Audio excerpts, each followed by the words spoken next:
Welcome, everybody. Thank you all for joining us. This is a pretty cool opportunity for us, I think, for Cobb Fire. You know, as the 50-year anniversary, we were talking at headquarters one day, and we thought, hey, why don't we have different members who have been in the organization come in and talk about their careers, and somehow or another got to the point where wouldn't it be really neat if we had the four fire chiefs, the last four fire chiefs, get together and just have some type of roundtable conversation. Because if, you know, like you were just saying a few minutes ago, Becky, that if we did it individually, we probably would all say the same thing. And so we're just going to sit here today and we're going to just, like we're sitting around a campfire and talk and reminisce, and we'll bring up a few things.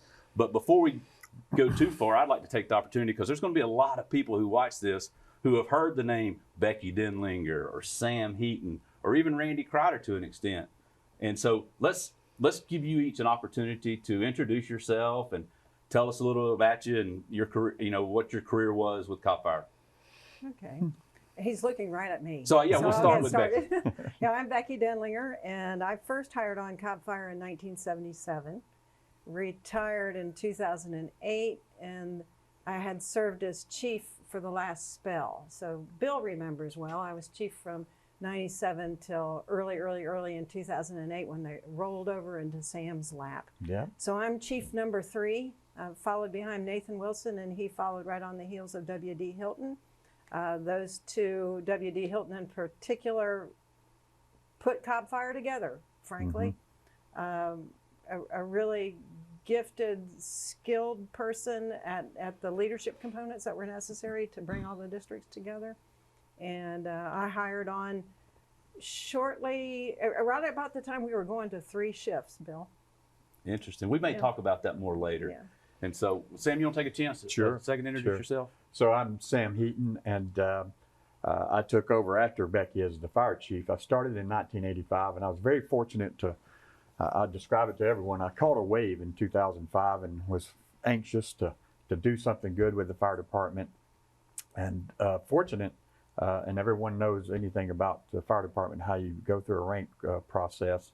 I caught a wave and rode it. And Becky asked me to come up and work for her as deputy chief in 2000, and had a great time working with Becky. Obviously, she's a mentor for me personally and for many in this department, and quite honestly, many in the fire service across this nation, Becky, and I think you know that. But so I worked with her from 2000 to 2008, became the fire chief, did the fire chief work until 2014, and then worked as a director of public safety from 14 to 19 when I retired. And as you can tell, I'm still retired. I wear my shorts and everything everywhere I go. But yeah, great career as far as the people you work with, Bill. Y'all know it. Fire service is the best job in the whole wide world. And we're very fortunate. Very fortunate. And let me just say too, I know each one of us are privileged and honored to have been in have an opportunity to lead such an organization. And I think each chief just took what the previous one had done and just kept going and improving each time. So it's truly an honor to be sitting on this panel. And now, Randy, if you want to go ahead. Yeah, I started actually over in Douglasville in 1981 and worked over there for about 9 years and kind of saw myself at a dead-end street. I was 19 when I started over there, and when I turned 28, I was looking around me and I thought, okay, there's really nowhere for me to go in this department. So it was very difficult for me y'all know how the fire service is. When you've been in it very long at all, you build relationships that are hard to walk away from. But I did. I came to Cobb, started all over again, went back through recruit school again, which was good for me because Cobb was, even at that point, was so advanced over other departments. So there was a lot for me to learn, even after being in the fire department for 9 years. And then, like Sam said, I often tell people that luck is when preparation and opportunity come together. And obviously, if you're going to do anything major in the fire service, you got to prepare yourself and then hope for some good breaks. And that's kind of what happened to me. And like Sam, I appreciate Becky having the confidence in me to bring me up to fire headquarters as a deputy chief. I mean, when I made deputy chief, I had 16 years to go before I reached my rule of 80. Wow. And I thought, wow, you know, and I'll be honest with you, I never in my wildest dreams did I ever even dream of becoming a fire chief. That wasn't even on my radar until things started kind of falling in place, and I found myself as a deputy chief, and I thought, wow, you know, there's some opportunity here. And I had no formal education other than high school until Becky made it a kind of a cultural commitment that we're going to put a lot of focus on education, formal education. So I started at Chattahoochee Tech, and it took me a little while to get my associate's degree, and went on and got my bachelor's and master's. And you know, I'm one of 6 kids, and none of my siblings ever dreamed of being able to go to college. Wow. And so anyway, I had a great opportunity to work with Sam and Becky. I learned a lot from both of them. I learned from Becky this vision that, and like Sam said, I make no secret wherever I have an opportunity that I let people know that Becky was my mentor as well. And so just watching them, and Becky's so advanced and innovative thinking, and then watching Sam during some really tough times financially, struggle through that and dealing with furloughs and those kinds of things. It was very tough on Sam. And then right after that, man, money just gets dumped in our lap. And you remember that thing about luck, where preparation and opportunity come together. I found myself in a place where we had the funding to do a lot of things that we never had to do before, and we really took advantage of that, putting a lot of things before the board to build a lot of fire stations and expand into the district chiefs. And I'll just say this, we are finally getting closer now to a dream that Becky and Sam had about building Fire Station 29, and that was being talked about in 2006 when I came to fire headquarters. So, and we got a meeting about it tomorrow. Oh my gosh. and that kind of explains the pace of government. Yeah. But no, we were just very unfortunate that you know, the economy did what it did, and those people that were planning to build a facility down there that we were talking about going into, that fell through. And so, but anyway, I just Bill, I appreciate the opportunity to come together with the 3 of you guys and gals, and Becky, again, it's so good to see and have you back. And again, I appreciate you having the confidence in me to bring me up and put me under your wing, because that's what you did. You guys seem to do okay on your own. You know, and for me, I hired on in '94. Grew up in a fire department family. Not my dad or anything, but I had an uncle that worked for City of Atlanta, and an uncle that worked for Cobb, and so I was around it some, but really didn't know. I was in college and kind of lost, and believe it or not, I was at the time Kennesaw College, and I couldn't register for another class until I declared a major. I'm like, man, what am I going to do? And so I talked to my uncle at the time, and you know, that worked here, and I said, I'm going to take the fire department test. And so, and again, like y'all, it's just, I was a person who happened to be and it seems like it's the same story, but happened to be in the right place at the right time. It wasn't because I knew more than anybody else. I took advantage of opportunity, I feel like. And again, you brought me up to headquarters a little over 5 years ago, and it's been a ride, but I've learned so much, and have the opportunity now to serve as the fire chief is unbelievable. And it's something, again, just like y'all said, I never imagined in my wildest dream. My short-term goal when I hired on was I saw these people who could test for this position called lieutenant. And I said, if I can do that, because that's all on me, I had to get to that. And through a couple of mentors kind of encouraged me, and we may talk about those later, but I'm very fortunate, and I took advantage of opportunity as well. And I really enjoyed it.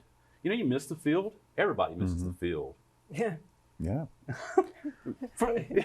And so, for the most part, but we have a great time at headquarters. We connect with each other, and it's been a lot of fun, and it's been a big learning experience for me. But, you know, you talk about the start of Cobb Fire. You know, we were district days, and we had these districts, and you know, Chief Hilton brought us together. And, you know, yesterday we were having lunch, and you talked a little bit about that. Will you expand on that a little bit, Becky, Well, I wanted to please? go back to you just asked if we missed the field, and we all sort of stared at you, because I think every one of us was thinking, well, heck yes. Okay. And it's actually kind of that the ability to go into a fire station, actually exercise that service commitment that each firefighter makes when they come to work here, and meet up with people that are so different from you, but you have this thing in common that just drives every minute of your day while you're there on shift. And personally, I loved it. Those were the best days of my career, was working in the fire station. So yeah, you sort of caught me short on that one. It's hard to say how much that meant to me in my life. And then when I did get a chance to sit in the seat you're in now, it was singularly important to think back. In fact, I think I even said this to Sam and probably Randy too. Every day that I was in that office was a day longer since I had been in a fire station. And it's really important to do something, Bill, that I've heard you do, which is to reach back to the community of firefighters that are out there serving in the community that may have weathered the financial storm that Sam had to lead them through, and see all the work that you and Randy have done since that bettered. But what they're doing every day is preparing, getting on trucks, going out and serving the community, expressing that commitment to service. That's just it's the best thing on earth. I mean, I don't know what to say. You know, you have the best job that there is. Absolutely. Every firefighter sitting out there. Yep, true. And everybody says that. You know, it's the greatest job in the world. Them. We were talking about, and Bill, I commit to you, I'll go home and find my first pay stub. It didn't have very many numbers on it. But I'd have paid them to let me stand on the back of that, stand on that tailgate and hop over Bankhead Highway.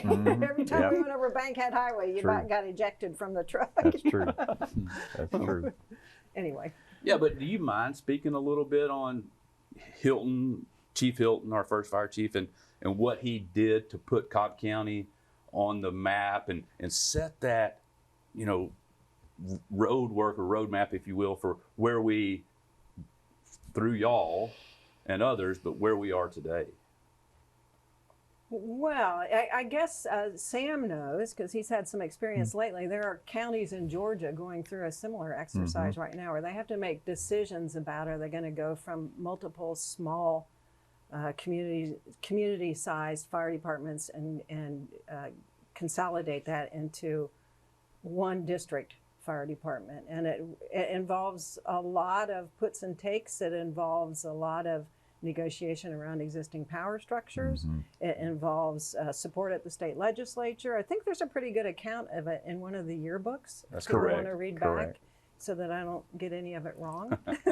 Well, I will add, Becky, this county was very fortunate because the community, the elected officials at the time decided that they would do a fire fund to combine all of these districts to be a county-wide department. And as y'all know, that fire fund is used for fire services, but it is a millaged fire fund, meaning that the board still has the authority to set that millage rate based on the needs that the chiefs bring forward.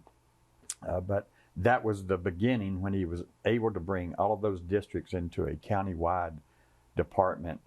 And y'all know there's been struggles ever since, but every fire service goes through it. The fire department is not a money-making business.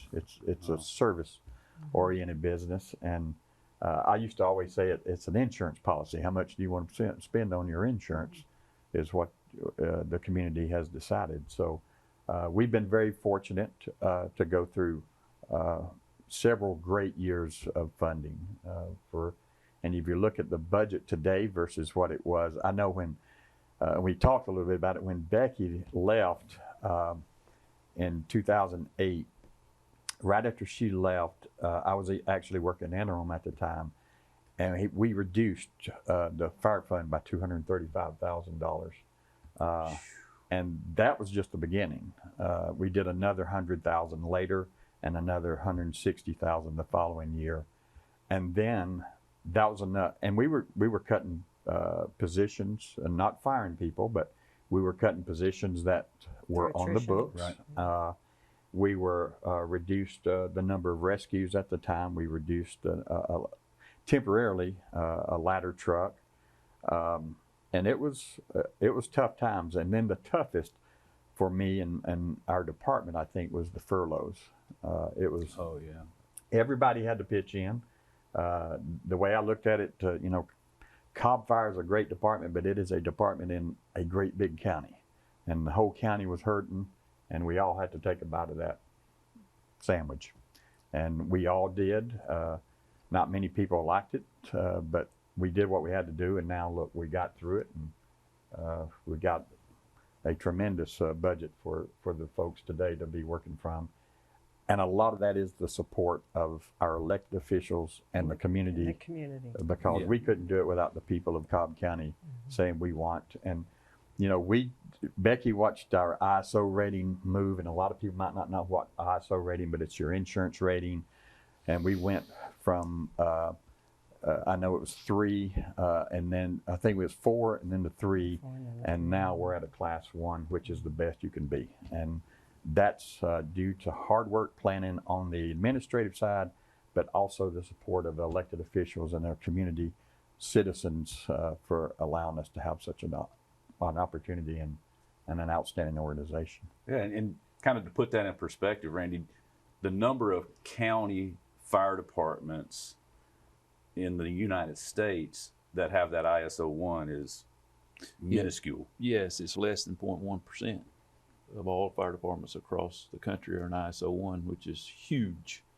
And here again, we had the opportunity to get that ISO 1 when I was the chief in 2016, but I don't get credit for that. It's the foundation that all of the other people laid before me that set the table for us to be successful. And I've often said that one of the things that I'll never forget, and I told you this, when Becky and Sam were the chiefs and I was a deputy chief, both of them really reached out for, we would talk, the three of us, about, if it was a disciplinary issue or if it was an appointment, we would come together and we'd have those discussions. But then I'd go back over there in my little office and I'd get on my computer, and Becky made that decision. I was going on down the road, and then the same thing happened when Sam was the chief. We'd have those discussions between me and Sam and Tanks and others who were the other deputy chief. But when I left out of Sam's office, I could get over there on my computer, and man, let me just tell you something. When it's you that's in that seat, it's altogether different, because now you are the one that's making the final decision on appointing someone. That there's a lot of people that applied for that's not getting appointed, and you're dealing with their livelihood. Yeah. And then, God forbid you have to terminate someone and see the impact that has on an entire family. It's not that just that one individual. And I'll be honest with you, those are the two toughest things that I had to deal with when I was the fire chief, is appointing people to appointed positions and terminating people from employment. Both of those caused me to lose sleep. Budget, any of that stuff, that didn't bother me. But dealing with someone's livelihood, when it's you make that final decision, that's humbling. Yeah, well, because you care. Yes. We come up in an organization where, like you said, you love being around the crew, and you still have relationships today with people you worked with 35 plus years ago. Right. And so we don't lose that, I don't think. And so when the few times I've dealt with that, I agree 100%. It's demoralizing almost. You just, it eats at you because it's humbling. it is that. It's because the buck stops somewhere. Yes. And it happens to be your chair now, Bill. And God help us that we're properly equipped to make good decisions in times like that. And have surrounded ourselves with people that have those principles, the integrity, the character that you look for to provide that input.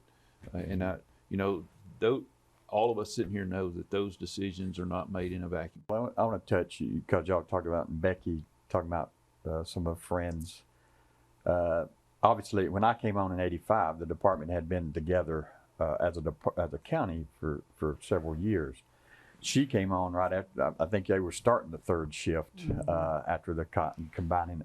But even before then, the district days, some of the people we had the opportunity to work with, and I don't know about you guys, were from the district days. Oh, yeah. And those are those are people who really were the foundation of the county department. I mean, we were fortunate enough to be in a management position, but these were the people that were out there doing it, and doing it for little or no pay in some cases. And you look back on some of those, we talk about history-wise, people, getting off the truck, not using SCBAs. They didn't have them when they started. You just, I mean, the old adage about why you have a mustache or beard, you put it up and you breathe through your mustache and beard to not breathe in the smoke. But it was, and you think back, and unfortunately, today we're seeing more and more funeral arrangements for some of our lost employees, and you think back of what they went through and what they did, and I know Becky and I both still have friends, close friends that we still talk to today that they were working back then. It's funny you'd say that because Chief Hilton, speaking of the districts, he was the chief of the Powder Springs Fire Department. And when I hired on 6 years after they'd consolidated, Pug Austin, who'd been the chief in South Cobb, was a battalion chief. Jack Myers, who'd been the chief in Gritters? Oregon District. 17 district. He was a battalion chief. I mean, Toby Kennedy, these guys, not only did they throw in on behalf of the community, but they got in line. They had all been chiefs, and the power structure changed in a big way. Not all the districts, joined in so merrily, but the ones that did, and a lot of their firefighters did, they did that for the community. And let me tell you something. When I came to work, I hired on at Station 1, and when I came to work, I think there were 7 other members of that crew when I hired in down there. At least 4 of them qualified for food stamps. I mean, they weren't doing it for the money, is my point. They did it because it's a great job and because they're committed to serving the community. And even when it changed and they went from serving the Oregon district to all of Cobb County, they were there and they did it. Yeah. And it was amazing to see them. I'd like to go back to, if y'all don't mind, for people that are, and myself included, when we hired on, I had a uniform already, and now when we interview someone, when they leave, and we give them that final job offer, and I don't know how it was for y'all can talk on it, but we send them across the street to uniforms to go ahead and get fitted for the recruit school uniform, the Nomex. We send them over to the fire annex to go ahead to get fitted for bunker gear. But I know specifically for you two, I don't know about you, Randy. I don't know if I've heard that from you, but he got his uniform at GQ. But you didn't have a uniform issued to you for your first day. Neither did you, right? No. Blue jeans. And so, you were here 2 years, did I hear you say, before you went to recruit school? Yeah, it was just about 2 years. Yeah. There wasn't a recruit school. I entered the first recruit school. And you were a year. I celebrated my 1-year anniversary with the county in recruit school. So you basically you came to work and they tell you put on your jeans and some work boots, and when they got a chance, for me, when they got a chance, they drove us. It was Fulton Industrial, where one of the uniform places was. Banner uniform. Yeah, Banner uniform. They put you in some uniforms then, but I was fortunate, as many of us are. The team that I started working with at Station 1, there wasn't a lot of teasing and harassment. I mean, everybody knows that goes on, but they really took me under their wing and showed me how to drive, how to pump. I mean, when I went to rookie school, I had already driven on a structure fire and pumped on a structure fire. And so it was a lot of the OJT. And we were talking about it, most of the trucks were not automatics or had air conditions or even jump seats. They were closed cabs, straight shifts, and you were lucky if there was 2 on there. If you're the third one, you're on the tailboard. So it was the folks that helped me, and see the way I look at it, they didn't help me. They were helping first that station and that battalion because you have the rivalry. But what they didn't know, I don't think, was they were helping Cobb County. And that, to me, that's the biggest thing that a lot of times in our career we get caught up in, this is my station, this is my battalion, and there's nothing wrong with that pride. But we're in a bigger organization than just the fire department. I keep saying that. Yeah. And we're bigger than that one station and one shift. Yeah. But that company pride is good because Sure. it gives people the motivation to improve agree. continually. Because if they see somebody else across the county or even within their own battalion, you know, doing it right, it gives them motivation. Sure. And so, you know, Becky, you talked about, you know, going from 2 shifts to 3 shifts when you hired on. You know, so the county was 24/24. Prior to that, we were assuming. Yeah. And, you know, I couldn't imagine because everybody hires on the schedule. Work one day off too. But a big thing you decided to do while you were sitting in the fire chief's seat was doing the minimum staffing from 2 to 3. And we continue that today. Obviously, we'd love to get to 4, but we all know that there's a lot of money involved in that and staffing. But can you talk to us what brought you to that? And was it because of relationships that you built through the Metro Chiefs, or how did that come to fruition?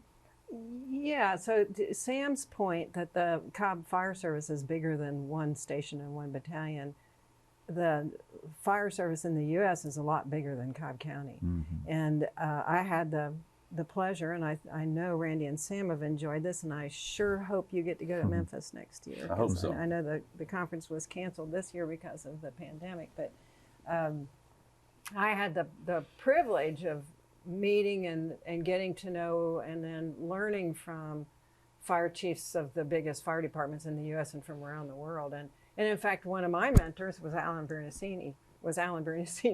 Sorry, little microphone. And he's an example of what exposed me to the understanding of how minimum staffing leads to a more competent fire service, confidence and competence among the crew, that they know they have at least 3 on their team at any given time, and you all know what that means on a fire scene, and then guidance in how to help the county manager and the county manager's team understand why that would be important to the community and to get support for that then locally.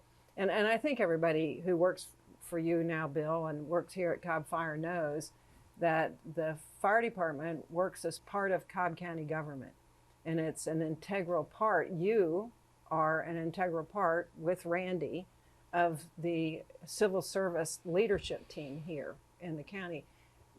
This county has expressed and invested so much confidence in the Cobb County Fire and Emergency Services. It's the measure of who we are today. There's the direct expression of that commitment on the part of the county government, and the elected leadership is what people enjoy, and what the community enjoys coming out of the fire stations, and what all the firefighters enjoy being there today. Let I me add cannot something understate that. that Becky touched on, and I know we've preached. If you're in the fire service, whatever rank, you get an opportunity to go to other departments, other parts of the nation, other parts of the world. And one thing's unique, firefighters are the same no matter where you go, and they have a lot of the same complaints and issues, but you pick up, to me, it's one of those things, you know, and we can talk about education in a minute, but it's one of those things that really expands your vision of what you personally could be and what your department could be. And we encouraged it. I know Becky was able to hold, even with tough budgets, some training, some people could go. And today, we were talking about it yesterday at lunch, we've got people who are recognized across this nation. Yeah. And it all started by us allowing them to go to training or opportunities, and them taking that and running with it. And you know, as chiefs, you do get an opportunity to often do that more. But as chiefs, also, we need to make sure we never forget to give that opportunity to the folks below us as well. Yeah, it's almost like over the years, of course, I know Becky when she would go to the Metro conferences, obviously she wasn't just there learning from other people. There was a lot of people that took some things away from her. During conversations like this, whether it be at dinner or whether it would be her teaching a class or whatever it was. But what I have recognized that as the years have passed, yes, we still reach out and get things from other departments because that's how we get better. Our Cobb Cares came from a conversation at dinner in Milwaukee with Milwaukee's fire chief, and I thought, man, what a great idea. They were talking about the community paramedicine and that kind of thing, and brought that idea back, and you guys took it and ran with it, and it is what it is today, which is a great service, Becky. If you don't know about that, we're going to have to tell you about that one. But now, and I want to say kudos to our men and women who are out there in the fire stations today. You guys and gals have made Cobb Fire what it is in the era that we're currently living in. I had an opportunity to go up to FDIC probably 3-4 years ago with a lot of our members. And I got an opportunity to go hang out with them a couple of nights after we had dinner and that kind of thing. And just to sit around and listen to their conversation, I mean, I was blown away that we've got 20 plus members at FDIC teaching on a national stage from Cobb Fire. And nowadays, it doesn't matter where you go, the legacy that Chief Hilton and Becky, you can go across this country now, and if you say Cobb Fire, man, ears perk up because of those people that are out there teaching on the national level right now. So I commend those that are currently in Cobb Fire that are out there continuing to learn and teach others because now, we got a lot to learn from other departments, but we're offering a lot to other departments too. And I tell you, when I was a fire chief, that made me so proud to see those people doing that. Well, you had the why not mentality on a lot of things. And, you would, hey, rather than just saying no, let's say why not? Why do we not want to do that? What are we missing? And so, and y'all dealt with that with, what's now become huge, MAFC. You talked about going to FDIC, but when MAFC, obviously we didn't have it this past year because of the pandemic, but when we're doing MAFC, people from across the country come to Cobb County to get training. And that took courage from you two guys. You were sitting in the fire chief's seat. And support from the county manager. Right. I mean, that was huge. But that was born within the ranks. Right. It wasn't us. Fire chief work.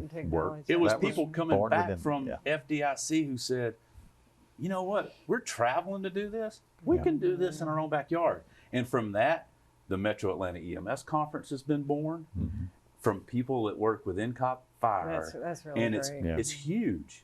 And so it's a testament to the people that we have. And that's not from the white shirts in the office. That's from the people who are out in the field doing the job. Yeah, you brought one thing up, Bill, and this would be one of the things that if someone asked me what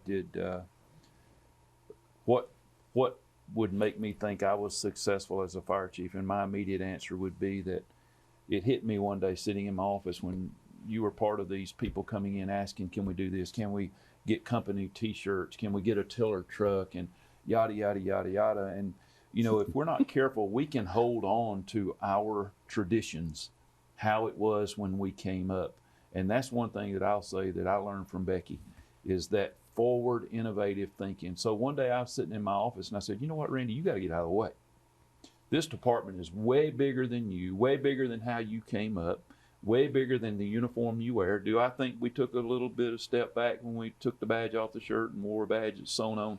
Yeah, I do. It's just like taking care of an apparatus. We never want to lose that, right? Because that was huge when Becky and Sam was in the fire station. Man, you had engineers that would spend hours on those trucks making sure they were right. But one of the things that I would have to say that I'm proud of is that I was able to get out of the way and allow things that our members, keeping it professional, but listening to the members in our department, because we can say all we want that this is your department, but if we don't let people have some ownership in that, then we're just talking. Yeah. And so today, we allow our people to wear company t-shirts. If they go out in public in a public setting, hope they got on their no-makes uniforms. But those are the kind of things that, if you're going to be successful at leading, sometimes you have to let yourself get out of the way and let your people thrive. I agree. And let me say that, and everybody that's at this department and has been while I was chief, I got out of his way when he came to me about the ladder to tiller. the t-shirts. And I can quote a conversation that was had while they were going down to see this tiller truck work. I'll never forget it. It was Sam and Steele. Hankerson's assistant, Judy Skill, and Hankerson. They were riding down to watch this demonstration. We had borrowed Meredith's tiller truck, and something in that car went something similar to Sam saying, we're wrecking enough apparatus now with one person driving, much less two. And evidently he may have been talking and encouraging him not to go with it. And I think I remember Hankerson saying something about, this ain't your damn fire department anymore, something to that effect. But Sam told me about it. I thought it was kind of funny. But Sam had some good points, though. We did wreck a lot of trucks. And then when you think about putting two people drive one instead of one, are you going But it worked out. Yeah. You were talking about the influence Cobb Fire has had in the nation, and I can think of 3 different programs that matured here in Cobb Fire that put us on the map nationally.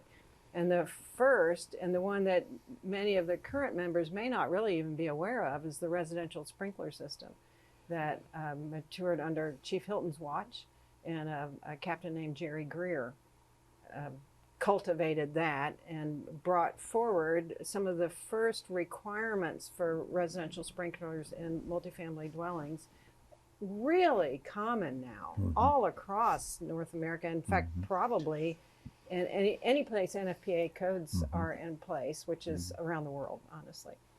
The second one, and I'm not sure if it still has the impact that it did back in the 80s, but it was trench rescue. And it was David Hayes that brought that out of the idea out of the field. It sort of helped make him. And in fact, the first time I went to FDIC, I was on Chief Hayes's trench rescue demonstration team. And that's what we did in the arena there in Indianapolis, as we center stage. They had trucked in dirt. I mean, you'd have thought it was a big truck thing going on or something like that. And we demonstrated a trench rescue collapse, a trench collapse rescue. You remember what year that was about?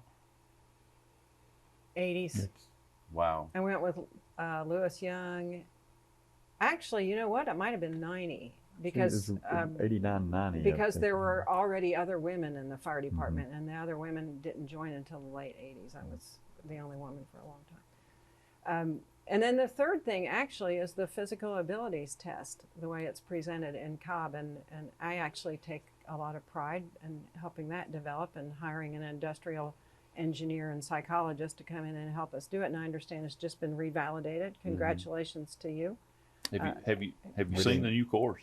No, we drove right by it, and we didn't realize until later that we can go back there. Yeah, before you go home, you need to look at it. Yeah, so basically that replaced a physical abilities test that fumbled around with the idea that firefighters should be able to, should have certain physical skills before they should take this job. But it tested for all the wrong things. They weren't, the elements of the test weren't related to the job we do. Like Sam and I were joking about, there was a requirement that you could run a mile and a half in 12 minutes. Actually, I didn't care how you did it, as long as you covered a mile and a half in 12 minutes.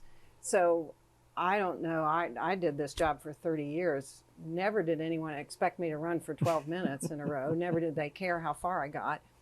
And there was nothing about a mile and a half. Anyway, we changed it so that the PAT now is directly related to elements of the job that you do, and that you're paid to do and expected to do and expected to develop competency in and be physically capable of doing. And that's light years from where it was before 1998. Yep. And that's something we can be proud of. And I know that the IAFF has a CPAT version that can be adapted by any department. But what's unique about ours is it's suited to the equipment we carry on our trucks, to the type of structures that we defend here.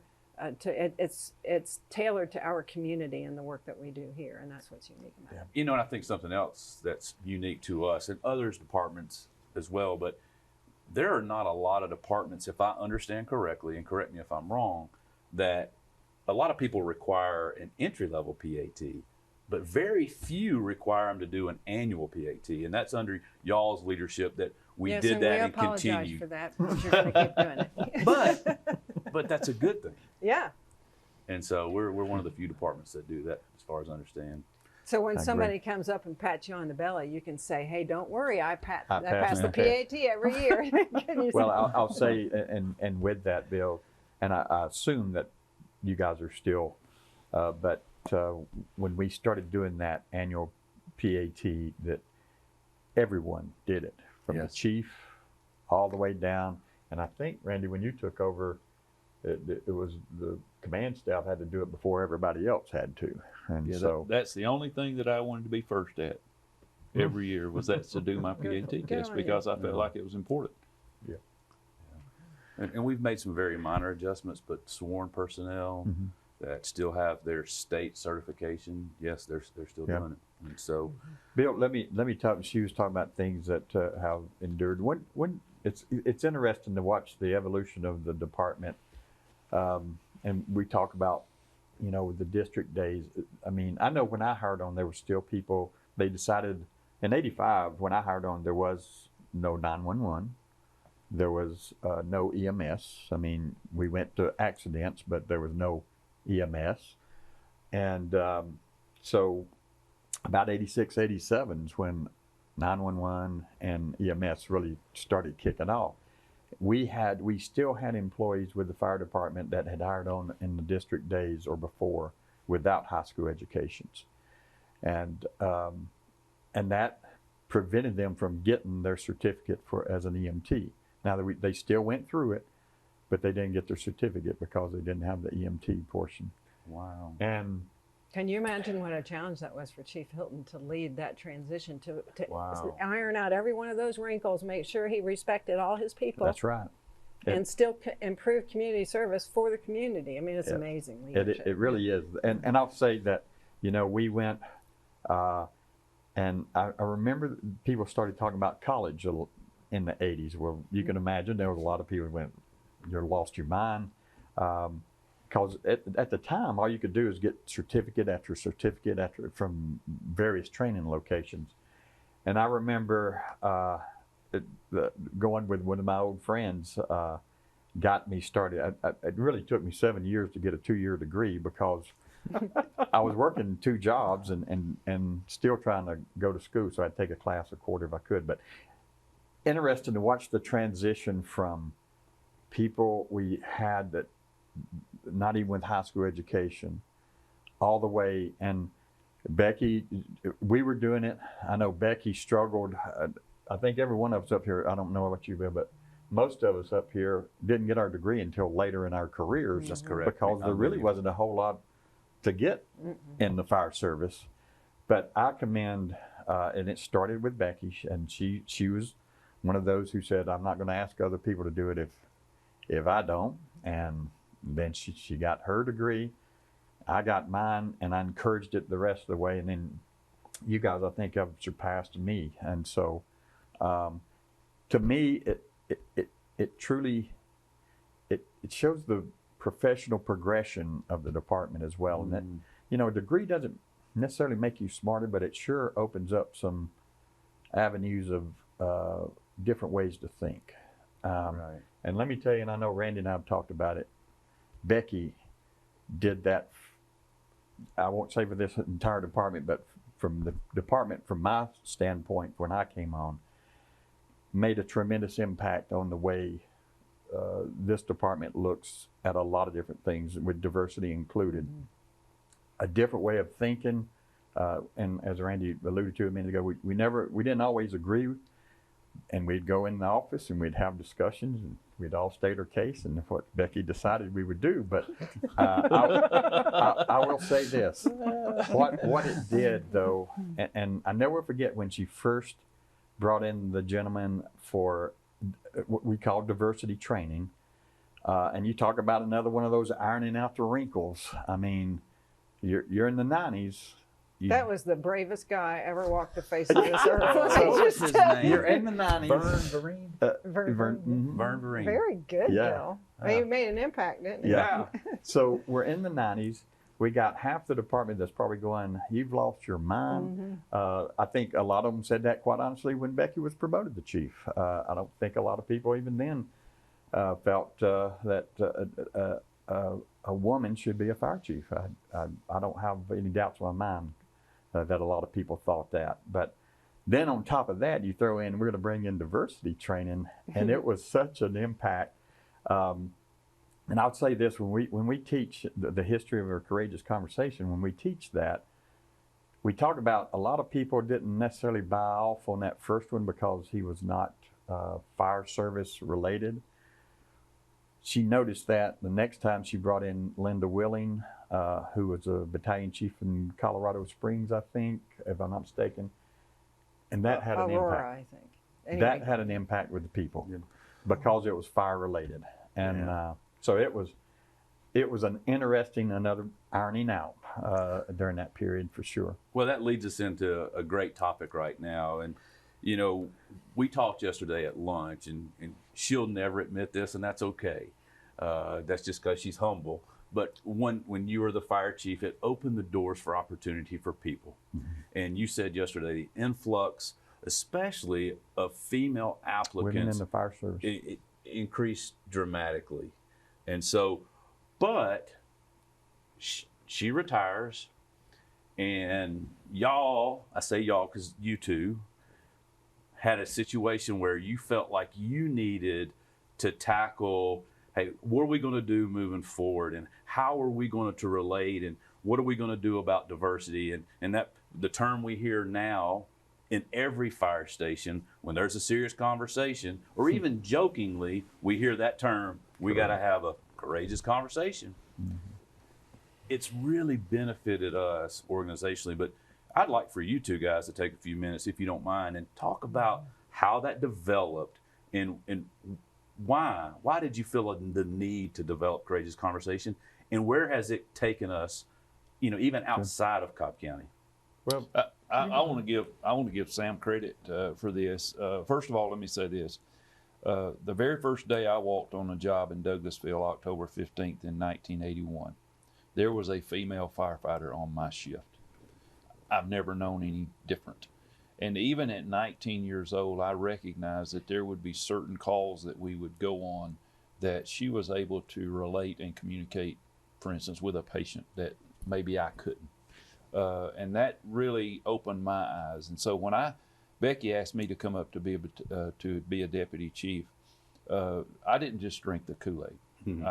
I recognized the importance of our department looking different because the community that we serve looks very different. But I'll never forget when Becky left, and Sam can validate this, we had females in our fire department who were very concerned. In fact, I think one of them came to Sam and said, basically, man, our opportunity just walked out the door. And so Sam and I talked, and we were committed that our department was going to see what she started continue forward.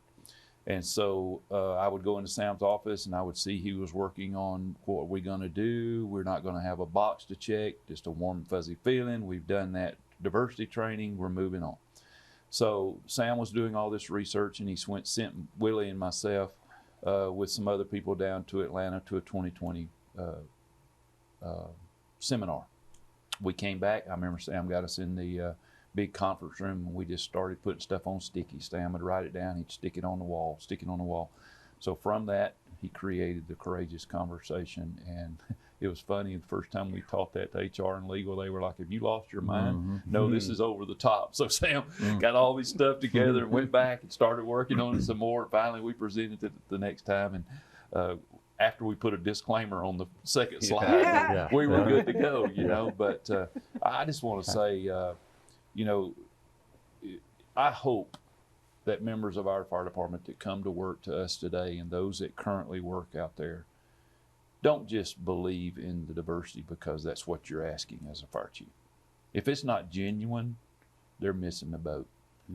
Because not everyone out there in the community looks like them, talks like them, sees things the way they do. We all wear a different set of lenses. And how shallow are we to think that, hey, my way's the right way. If you're not like me, you're something jacked up about you. But I think Sam took what Becky had taught us And man, he just moved on with it. I will add that a lot of it stemmed from me and Willie Tanks and I were working at Station 9, and we even talked about it in our Courageous Conversation class. I was a redneck from Paulding County, and he was a street Detroit guy from up in Detroit, and the opportunity was there to have conflict. But what we found was having conversations that you usually don't have at that time between black and whites. We found that we really developed a stronger bond, and then when things happened, we could bounce things off of each other.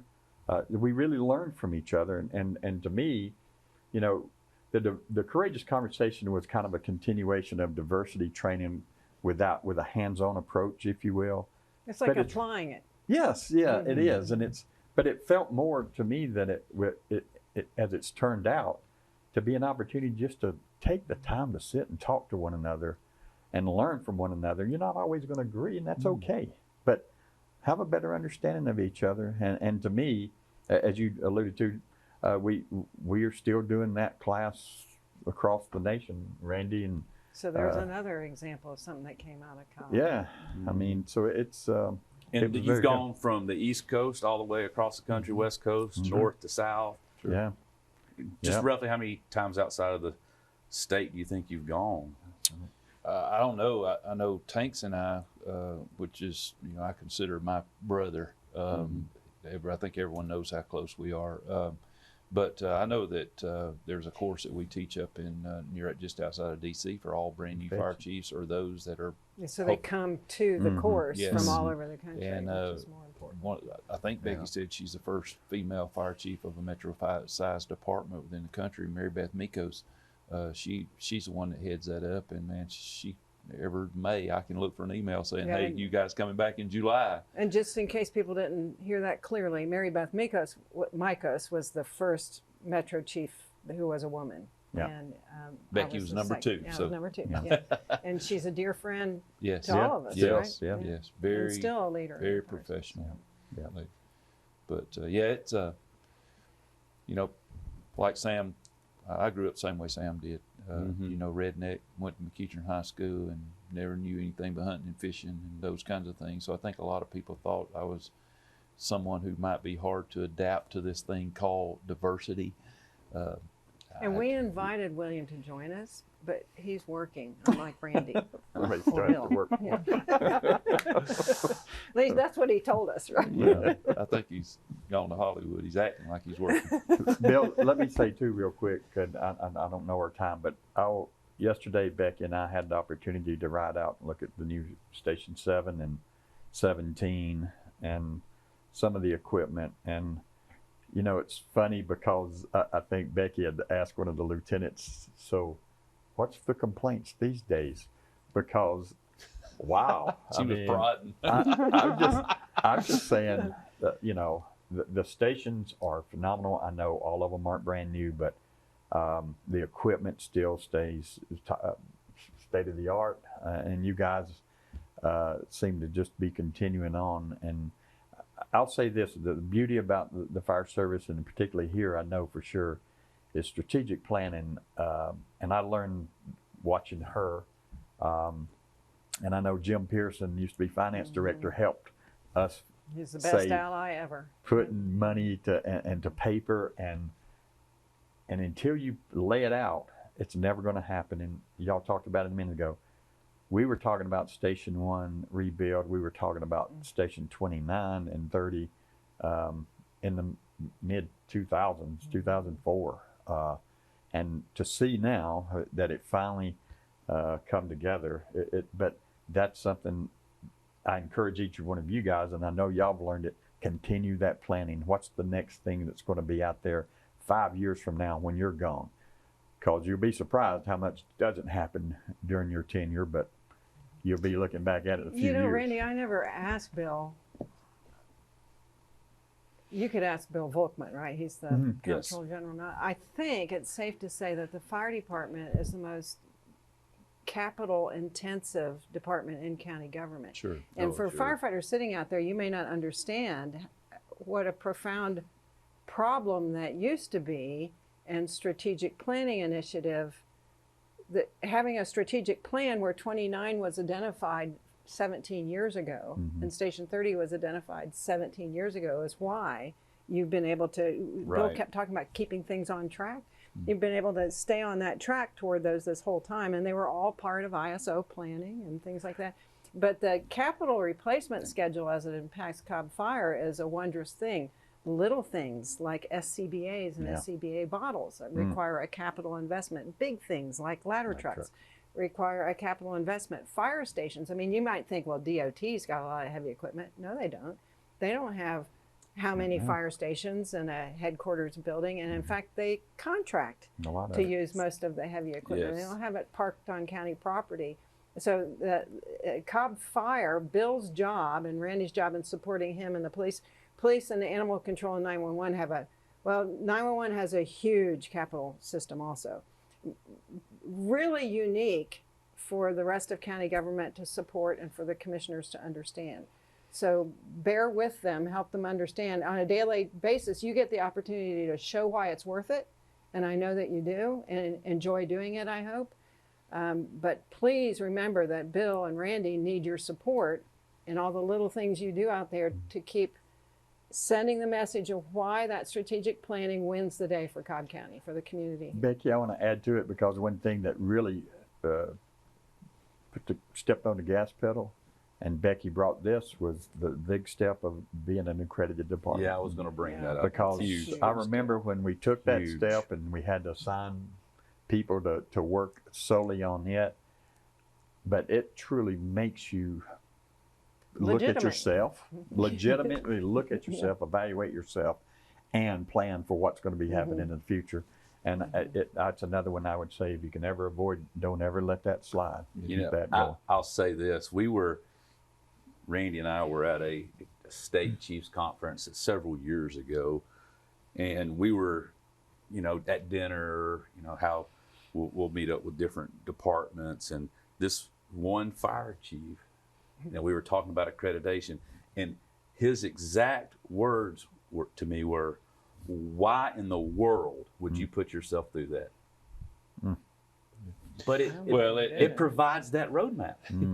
If Becky knew who it was, she'd understand why. But we won't mention any names. So one thing I want to say, Bill, before we sound off here, is that we've said a lot of things here today about what has developed this fire department, the foundation that was laid. But I just want to say to all of you who are out there currently serving, keep doing what you're doing. I can't be any more proud of our fire department today, even not being the fire chief, for what you do on a daily basis. It's just phenomenal to see the professionalism and the competence of our people in our department. So we've said a lot about what's gone on in the past, but I don't think Cobb Fire has been better prepared to serve our community than we are today. And it's because of the support for what's been laid before us, and the support from our elected officials, our county manager, because without their support, we wouldn't be anything. And so for those of you who are out there currently serving, just keep doing what you're doing. It's unbelievable. Yeah, and I agree with that. We have the luxury, or whatever you want to say it, of being the ones who kind of help get out front and give the argument for the things that we need. And sometimes, we beat our heads against the wall because you can only say no so many, or hear no so many times. But it's really those people out doing the job on a daily basis, and not just those people who are running the calls. Yeah, that's the whole system. Yes, it's the department as a whole, from every division that makes us who we are. And a lot of that goes as well to, hopefully, a lot of retirees will see this and get some satisfaction in knowing that we give a lot of that credit to them as well. Because as you mentioned, and we've all said, for us as fire chiefs, the foundation was laid for me, from you, and on down, and then to the people who were before us. And it was our job just to kind of guide that ship. And, I want to say on behalf of me, thank you to you three for what y'all did for Cobb Fire to allow me to be in the position where I am, because y'all have made this place amazing. And so thank you very much. Thanks, Bill. So, Appreciate it. any parting words you want to say before we get out of here? I think we've been going right at an hour, and so, you know, we don't want to go too long, but, you know, it's yesterday, she's going to be mad at me for saying this, we were at lunch, and someone walks in and goes, Becky the legend. And so it's great having you home. Thank you for coming. Any parting words you want to say before we sign off? And we'll go down the line. Yeah, well, just keep doing what you're doing. Take pride in your work. Respect each other and the people out there that you meet on the road, and be safe. Sam? You know, we've had an opportunity to sit here and talk, and we haven't even, to me, scraped the surface on something. We got the safety village, our education division. That would be the fifth thing. I know the safety village. education division started in '76, if I'm not mistaken. It was And right that before. would be Nancy Arrington. Hey, who yeah. started that. Believe it or not, in my office, sitting on the credenza, is my fire safety handbook that I had when I was in 5th grade. Are you serious? Wow, It's that's sitting on the credenza. Well, You've been brainwashed from the 5th I just want to say, Yeah. you know, and that's one thing that really sticks out to me, that the education division and how it has developed. And each Chief Hilton was a big proponent of the prevention side and education. Becky brought it on to the next level with the idea of and concept of the safety village after many tours in various locations, particularly north of the border. And the other thing that really stands out is watching the fire marshal go from, the fire marshal's office went from where we just promoted people and put them in that position and tried to make them learn, to a true, what I consider fire marshal office, that these are highly trained people that a lot of times don't get the credit, but they sure get the lightning sometimes when things don't go well or something gets put off. And too often we forget, you know, in the fire service, we think of the big red trucks going up and down the road. We forget some of those things that really make the department. And let me just say too, we had an opportunity, I know I and you guys, when the Braves came in here, to watch that development and what happened in Cobb County. And everybody, when I talk about Cobb County, you're talking about water, you're talking about the communications, you're talking about fire, police, so many people. That was one of those I never thought would happen in 18 months that they pulled off. And so I just want to say, like you guys, for me, it was a wonderful opportunity. And thank you very much for the support I had. And I appreciate you having us on here. And everybody knows when, in my opinion, you know, we know Hilton's name. I don't want to forget Hilton, because I think what he did to try to bring it all together and stand there for, as the chief for, was it 28 years or so? It may have been longer. That's unheard of these days. You don't see a fire chief staying in a department that long anymore. That's 24. Was it 24 years? Yeah. And hence the reason, if we do this in a few more years, you'll see more chiefs sitting up here one day. For sure. Thanks for the opportunity. Yeah, thanks. Yeah, same here. Of course, you know, I still get to see you all as much as I can, not as much as I'd like to. But again, I just want to say, Bill, thanks for doing this. It's been great to get back together with Becky and Sam. Of course, I see Sam quite often, and it's always good to see Becky, and hopefully she won't be a stranger here before long. But it's given me an opportunity to reflect back on some great times that I had with Sam and Becky at headquarters. And I was going to tell a funny story, but we don't have time for it, about how Becky was a stickler. You know, before anything went out in writing, it had to be right. Hey, and I'll just say this: about 3 trips one day, I was sitting over in my office at headquarters, just the 3 of us. It was probably 6 o'clock in the evening, and I hear this commotion. I look over and there's white papers flying everywhere. All this, I say, golly, what's happened? Sam, he's had enough. She's made them corrections about 4 times now. And Sam said, I've had enough. But that's exactly who she is. She's a perfectionist. And I tell you again, Becky, Such a sweet little That's test. I can't tell you enough how much I appreciate what you did and the impact you had in my career. And I just want people to know that when Becky called me up as a deputy chief, I didn't know her that well. I had not worked around her in a fire station ever. She was mainly in the 2nd Battalion. I was down in the 1st Battalion, and I hardly knew Becky. And for why she had the confidence in me, I never knew, but I'm just glad she did. So that's good. Well, all right. Well, again, thank you all for being here. This was a great hour or so, and just to, again, I feel like I think this group, it'd be nice if we could just spend several hours and just talk about so many different things from our memories in the past and, mentors or whatnot. But, you taking the time out of your busy schedule and y'all coming up here. Wasn't my busy schedule. Well, but and you're on vacation and being willing to say, hey, you know what, I'm willing to take a little bit of time to come reminisce and thank you very much. And on behalf of myself, the entire command staff, thank you all for joining in. Retirees, I hope that you've gotten a little bit out of this and maybe we spark a little interest in you or bring back some memories, some fond memories of Cobb County Fire and Emergency Services. Stay safe, and until next time, we'll see you later.